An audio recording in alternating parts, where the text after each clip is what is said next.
दोस्तों induction furnace कौन सा पावर से चल रहा है, जब तक आप इसका पॉइंट टू पॉइंट एक्सपीरियंस नहीं बनाइएगा तब तक आपको कॉन्फर्म नहीं होगा। इंडक्शन फर्नेस चलाने के लिए एक आपका एसएफसी पैनल लगता है, एक ट्रांसफार्मर, और जो एसएफसी पैनल रहता है इसमें आपको कॉन्वर्टर, डीसी चोक, इन्वर्टर, डीआईडीटी कॉइल, कैपेसिटर बैंक और जीएलडी कैपेसिटर ये आपको देखने के लिए मिलेगा। तो इसका काम क्या है, जब तक आपको कॉन्फर्म पता नहीं चलेगा तब तक ये कॉन्फर्म आपको नहीं होगा कि जो आपका इंडक्शन फर्नेस है ये कौन सा पावर से चल रहा है। जो आपका इंडक्शन फर्नेस चलाने के लिए एक आपका एसएफसी पैनल लगता है। तो एसएफसी का फुल फॉर्म क्या है? Static frequency converter. L1, L2, L3 ये जो है R, Y और B सप्लाई किस में आया ना, जो आपका एसएफसी पैनल चलाने के लिए एक आपका ट्रांसफार्मर रहता है, ट्रांसफार्मर का प्राइमरी साइड में। प्राइमरी साइड ज़्यादातर आपको डेल्टा कनेक्शन देखने के लिए मिलेगा। अगर आप एसएफसी पैनल में काम कर रहे हैं तो प्रैक्टिकल में जाके एक बार आपको मिला के देखना है कि जो आपका प्राइमरी साइड है इसमें आपका कितना केवी सप्लाई दिया हुआ है, 11 केवी या 33 केवी, और इसका जो सेकेंडरी साइड है यहाँ से कितना सप्लाई आउट हो रहा है। तो ज़्यादातर आपको क्या देखने के लिए मिलेगा, अलग अलग कंपनी का पैनल होता है, जैसे इंडक्टोथर्म, इलेक्ट्रोथर्म, मेगाथर्म। तो इंडक्टोथर्म में ज़्यादातर आपको क्या देखने के लिए मिलेगा, 575 वोल्ट एसी, और जो इलेक्ट्रोथर्म का रहता है इसमें आपको 600 वोल्ट देखने के लिए मिलेगा। और जो आपका नया डी फॉग पैनल आया है इसमें आपको 750 वोल्ट एसी देखने के लिए मिलेगा। और भी अलग अलग टाइप का देखने के लिए मिलेगा, जैसे 840 वोल्ट भी मिलेगा, 1040 भी मिलेगा। इसीलिए मैं बोल रहा हूँ कि एक बार जब तक आप प्रैक्टिकल में ट्रांसफार्मर के पास जाके नहीं देखिएगा तो आपको कॉन्फर्म ये पता नहीं चलेगा कि ट्रांसफार्मर का सेकेंडरी साइड से कितना वोल्टेज आउट होके आ रहा है। अभी सेकेंडरी साइड में आपको देखने के लिए मिलेगा एक आपका डेल्टा कनेक्शन, एक आपका स्टार कनेक्शन। इसीलिए हम लोग ये जो ट्रांसफार्मर है इसको क्या बोलते हैं, स्टार डेल्टा ट्रांसफार्मर। अगर आप किसी कंपनी में या इंडस्ट्रियल में इंटरव्यू देने गए हैं तो आपको यही पूछेगा कि एसएफसी पैनल के लिए कौन सा ट्रांसफार्मर लगता है, आप बताइएगा स्टार डेल्टा ट्रांसफार्मर लगता है। तो इसका नाम क्या है, इसका नाम होता है रेक्टिफायर ट्रांसफार्मर। अभी प्राइमरी साइड में 11 केवी या 33 केवी सप्लाई दोनों में से कोई एक रहेगा, और सेकेंडरी साइड से आपको ये वोल्टेज मिलेगा। तो इसीलिए ये ट्रांसफार्मर का हम लोग क्या बोलते हैं, स्टेप डाउन ट्रांसफार्मर बोलते हैं। 11 केवी से हमारा कितना आउट हो रहा है सेकेंडरी साइड से, 575 वोल्ट। और प्रैक्टिकल में जब आप एक बार मिला के देख लीजिएगा तो सारा डाउट आपका क्लियर हो जाएगा। इसके बाद आता है दोस्तों कि जो सेकेंडरी साइड से आपका एक स्टार डेल्टा ट्रांसफार्मर है, इसमें आपका टोटल 6 गो बस बार रहता है। तो ये जो आपका सेकेंडरी साइड से बस बार आ रहा है इसको देख के भी आप कंफर्म कर सकते हैं कि जो आपका एसएफसी पैनल है ये पैनल आपका कितना पाल्स का है। अगर 3 बस बार रहेगा तो एक बस बार मतलब 2 पाल्स होता है, तो 3 बस बार है मतलब 6 पाल्स हुआ। यहाँ पे 6 बस बार है मतलब 12 पाल्स हुआ। अगर 12 बस बार रहेगा तो आपका 24 पाल्स का पैनल होगा। पॉइंट टू पॉइंट आपको एक्सपीरियंस बनाना है, तभी क्या होगा, जब आप इंटरव्यू दीजिएगा पॉइंट टू पॉइंट आप अच्छा तरीका से समझा सकते हैं। तो चाहे आप ट्रांसफार्मर का आउटपुट का जो बस बार है सेकेंडरी साइड का, इसको देख के भी आप बोल सकते हैं कितना पाल्स का पैनल है। और एसएफसी पैनल में जो आपका कन्वर्टर साइड है इसको भी देख के आप बोल सकते हैं कितना पाल्स का पैनल है, जो आपका आर, वाई और बी सप्लाई आ रहा है। तो एक बस बार में कन्वर्टर साइड में आपको 2 एसीआर लगा हुआ देखने के लिए मिलेगा। एक एसीआर मतलब एक पल्स होता है। और एक बस बार जो आपका आर वाला, इसमें जो 2 एसीआर लगा हुआ है इसीलिए 2 पल्स हुआ। आप एसएफसी पैनल देख के भी कॉन्फर्म कर सकते हैं और ट्रांसफार्मर का सेकेंडरी साइड का जो बस बार है इसको भी देख के कॉन्फर्म कर सकते हैं।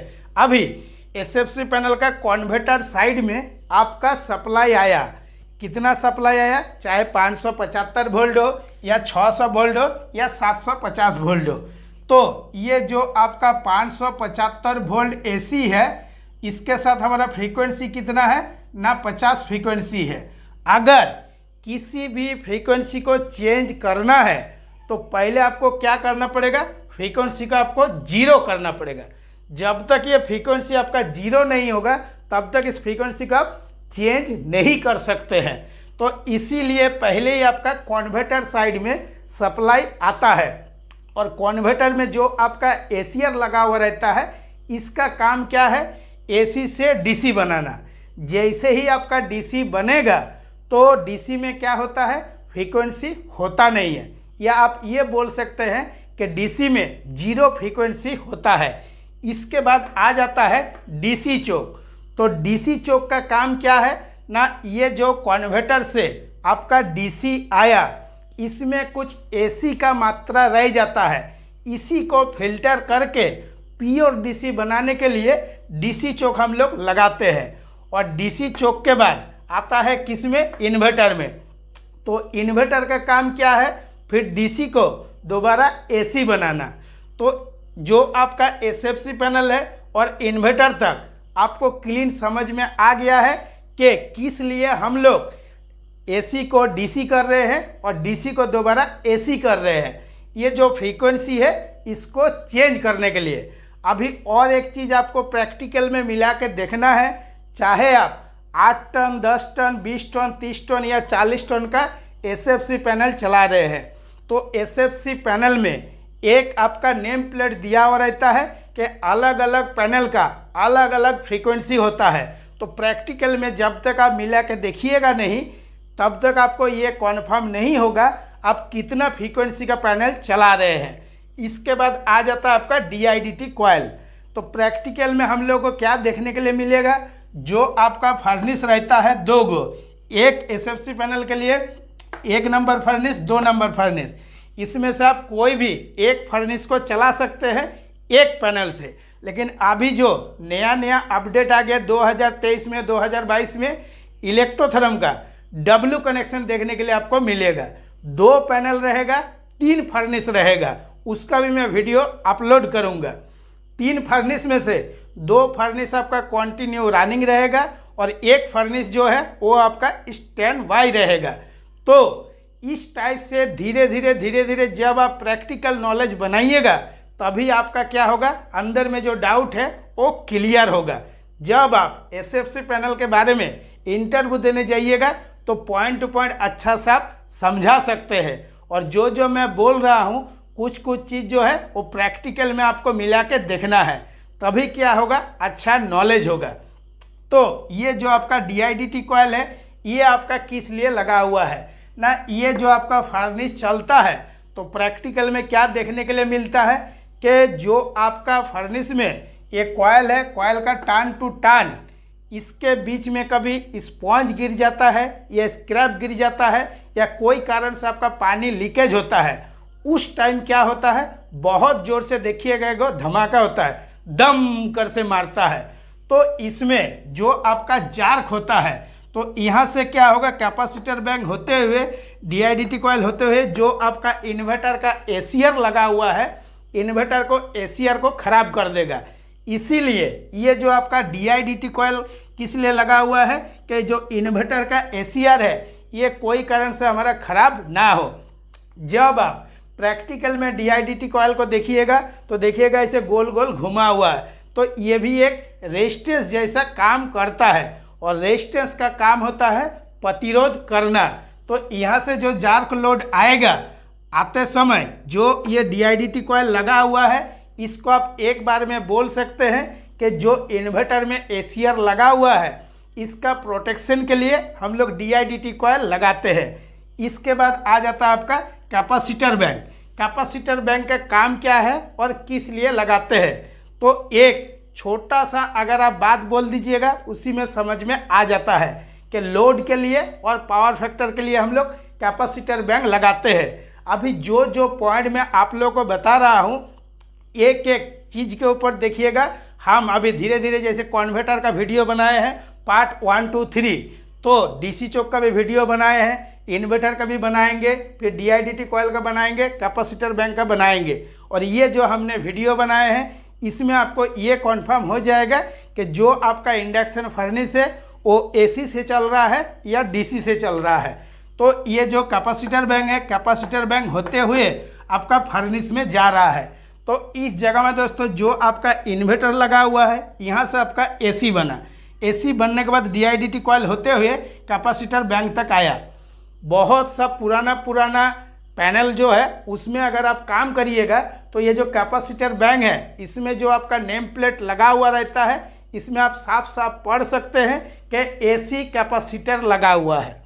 अभी यहाँ से जो आपका AC बन के कैपेसिटर बैंक तक जा रहा है तो इसके बीच में तो और कुछ लगा हुआ नहीं है, इसीलिए एकदम आप क्लीन समझा सकते हैं कि AC पावर से ही जो आपका इंडक्शन फर्नेस है वो आपका चल रहा है। जैसे मैंने आप लोगों को बताया कि और भी वीडियो में जब बनाऊंगा तो आपको और डाउट क्लियर होगा। उसमें मैं क्या बनाऊंगा, EMF के बारे में बताऊंगा और ED करंट के बारे में बताऊंगा और इंडक्शन के बारे में बताऊंगा। तो और जो जो डाउट आपके अंदर में है वो क्लियर हो जाएगा। अभी आ जाता है GLD कैपेसिटर, वो भी आपको कैपेसिटर बैंक में देखने के लिए मिलेगा। GLD कैपेसिटर के साथ आपको CT देखने के लिए मिलेगा और 2 रेजिस्टेंस लगा हुआ देखने के लिए मिलेगा। ज़्यादातर आपको 400 वाट का या 500 वाट का रहता है। इसके ऊपर भी हमने वीडियो अपलोड कर दिए हैं, चाहे उसको सर्च करके भी आप देख सकते हैं। तो अभी आपको ये कन्फर्म हो गया कि जो आपका इंडक्शन फर्नेस है वो कौन सा पावर से चल रहा है। अभी छोटा छोटा कुछ जो पॉइंट है वो मैं बता देता हूँ। जैसे इस जगह में प्राइमरी साइड में कितना सप्लाई है ये आपको देखना बहुत ज़रूरी है। सेकेंडरी साइड से कितना सप्लाई आउट हो रहा है। और ये जो आपका 575 वोल्ट या 600 वोल्ट या 750 वोल्ट आप SFC पैनल का कन्वर्टर साइड में दे रहे हैं तो यहाँ से जो आपका DC बनेगा इसका कैलकुलेशन किस तरह से करना है ना, 575 वोल्ट इंटू √2 दे के कैलकुलेशन करना है। √2 का मान होता है 1.414। तभी आपको ये कन्फर्म हो जाएगा कि ये जो आपका DC चौक है ये किस लिए आवाज़ कर रहा है। जब इसका कैलकुलेशन करके इसका DC वोल्टेज निकालिएगा और DC वोल्टेज को जो निकाल के कैलकुलेशन कीजिएगा, जैसे हमने बताया कि कुछ AC का मात्रा रहता है उसको प्योर DC बनाने के लिए ये DC चौक लगाए हैं। ये भी आपको कन्फर्म हो जाएगा कि ये DC चौक किस लिए आवाज़ करता है और इसके लिए कैलकुलेशन करके देखना बहुत ज़रूरी है। तो दोस्तों आज के वीडियो के लिए इतना ही। नमस्कार, जय हिंद।